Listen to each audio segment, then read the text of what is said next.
তেল নিয়ে ব্রাশ করে দিলাম। এটাও কিন্তু একটা টিপস, আপনারা যদি এখানে বেশি পরিমাণে তেল ব্রাশ করে দেন সেক্ষেত্রেও কিন্তু রুটিগুলো ফুলতে চাইবে না।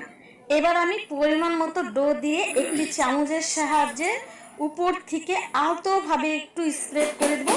খেয়াল রাখবেন চামচটা কিন্তু খুব একটা ডেবে ডেবে দিবেন না, আলতোভাবে উপর থেকে দিবেন। আর এই পর্যায়ে কিন্তু এখনও আমার চুলার আঁচটা লোতে আছে। যখন ডোটা স্প্রেড করা হয়ে যাবে এবার আমি চুলার আঁচটা মিডিয়াম করে দিব। হাই হিটে ভাজতে লাগবে না, মিডিয়ামের থেকে একটু বাড়িয়ে দিব শুধু। আপনারা প্রতিটা রুটি মিডিয়াম থেকে হাই হিটে ভেজে নেবেন, এটা অবশ্যই ডিপেন্ড করে আপনাদের চুলার তাপমাত্রাটা কতটুকু। এবার আমি অপেক্ষা করব যতক্ষণ পর্যন্ত উপরের অংশটা হয়ে না আসে। এই যে দেখেন উপরের অংশটা কিন্তু কালার চেঞ্জ হয়ে গেছে আর একটু একটু ফুলে উঠেছে, আপনারা হয়তো বা দেখতে পাচ্ছেন। অবশ্যই উপর থেকে একটু একটু বাবলস যখন দেখা যাবে তখন আপনারা রুটিটা উল্টে দিবেন। এই যে দেখেন আমার কিন্তু